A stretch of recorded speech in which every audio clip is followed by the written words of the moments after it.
Alrighty, 14 weeks out. Oh man, 14 weeks out. How am I feeling? Well, I'm tired right now. I just finished an amazing leg workout. I found a Jesse Hilgenberg 14-week plan, and I thought, well, isn't that interesting? Coincides very nicely with my timeline till my show. So that's what I'm doing. I'm going to follow that plan for the next 14 weeks. Jesse Hilgenberg, if you've not, and I really hope I'm saying her last name right. I think that's how you say it. But she has a phenomenal body. Her body is amazing. And she trains really hard. She's a former competitor. She's a fitness model, just all around great knowledge. And it's a great program. I had forgotten how challenging the leg days especially were until I was in there really just muscling through the last few sets and reps. And it's tough. It's tough, but it's a really good program. So that's what my plan is. Woke up this weekend and the 4.5 pounds that I was down from last week, I'm up, down, up, but it coincides with what we lovely women go through every month. Little gift from Mother Nature, so that's nice, and that's part of it. Sorry for any of the men folk who are listening who don't want to hear that, but that's the reality of this. But here's the thing. Have I gained 4.5 pounds of fat? No, I haven't. It's just a normal fluctuation of weight. Hormones, water weight, how much is my body, how much is my muscle holding on to water, could be waste, could be a lot of things, that's just the way that the body is. It's just gonna go. But the interesting thing is all of my size medium workout pants are loose, which is funny because they're fitting, they're fitted, but I have to continue pulling them up because they're sliding down. So there are good things happening. There are very good things happening. Just finished up 12-week lean body for her program through Labrada.com. It's the program I did last year, and it's a 12-week program. It's free, and I used Jamie Eason's From Flat to All That. Excellent program as well. I like to use a program that has a defined number of weeks in it, and it has, it tells you, on this day, you do these. This many reps and this many sets. And on this day, you do that. Because if I don't have a plan that I need to follow and I'm just going to go in the gym and just kind of, what do I feel like working on today? That is not going to work for me. It does work for a lot of people, but for me, I need a plan. I need to know what I'm doing before I walk in that gym. Because if I walk in that gym, I know myself, I'm not going to work as hard. And so in a lot of ways, it's almost kind of like I have a trainer with me telling me what to do, So having a plan is very, very important. This is also why we prep our food, because if we are just kind of like, I'll eat whatever I feel like eating, what most of the time are you going to feel like eating? Probably not what you should be eating, there's a lot of times I get in at the end of the day and it's like, I really don't want to eat salmon and broccoli, salmon and broccoli, flounder and blah. It's like the stuff that I know that I should be eating. If I went on what I felt like eating, chances are very good that I would not end up eating what I was supposed to be eating. Now, my diet is different because I'm in competition prep. But I also, when I'm not in prep, like to stick to a plan. I know the foods that I should be eating. It's a lot of fruits and vegetables, more so vegetables than fruit. It's the stuff that, it's not the fancy, it's not sexy, it's very, very boring. It's very bland. I don't eat for taste. I don't eat for fun.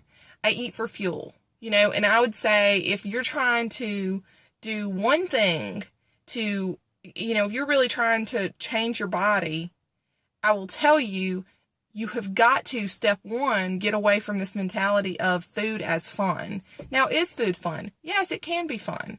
But if you're set on changing your body, like it's all you can think about, you're so just frustrated, you're just like, you look in the mirror and you're disgusted with what you see and you want to change. You have to do some work on your mental state to get away from this concept of food being anything other than fuel. Because if you look at food as fun, you're going to go off of, what do I feel like eating today? Oh, I feel like eating 17 slices of pepperoni pizza. Is that going to help you with your goals? Probably not. Probably not. If you eat for fuel, the taste comes out of the equation and you're willing to eat the things that may not necessarily taste very good, but are very good for you and are going to help you to your goals, you know? That's where people get confused. I mean, it's hard, but it's not hard. People overthink this so much, and it's not hard. Doing it is hard. Getting over this person inside of your head that's telling you, I don't want to eat that. That doesn't taste good. I don't want to get up at 4 o'clock in the morning and get to the gym. I don't want to go to the gym after work. I don't want to go to it's that. If you're going off of those thoughts, and those are the thoughts that you are allowing to drive your decisions, you're never going to get to where you want to get. Ever. Whether it's now, whether it's later, whether it's Monday, whether it's May the 1st, whatever it is, you're never going to get to where you want to get if you continue to let those thoughts drive you and make your decisions for you. I'm the type of person that I'm just stubborn enough that I don't want other people making decisions for me, which is kind of opposite to what I led off this vlog with of I like a plan, because I just want to, but I just don't. One of the reasons why I quit drinking Diet Coke is I woke up one day and I saw it as a thing that was controlling me. Like I got up in the morning, had to have it. If I get up in the morning and I get to a point where I have to have coffee or I have to have I don't want anything like that controlling me. I want to be in control of self. And so I would encourage you, if that's where you are, you need to do some work to get away from that thought process, because it will continue to rule you and affect the way that you make decisions. And it ain't good. It doesn't have a track record of helping you make good, positive decisions. Or maybe it does. But do you see the pattern?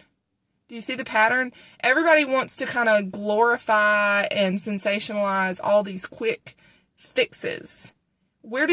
Do you know a single person, and I'm going to have to bring it in because I feel myself getting upset.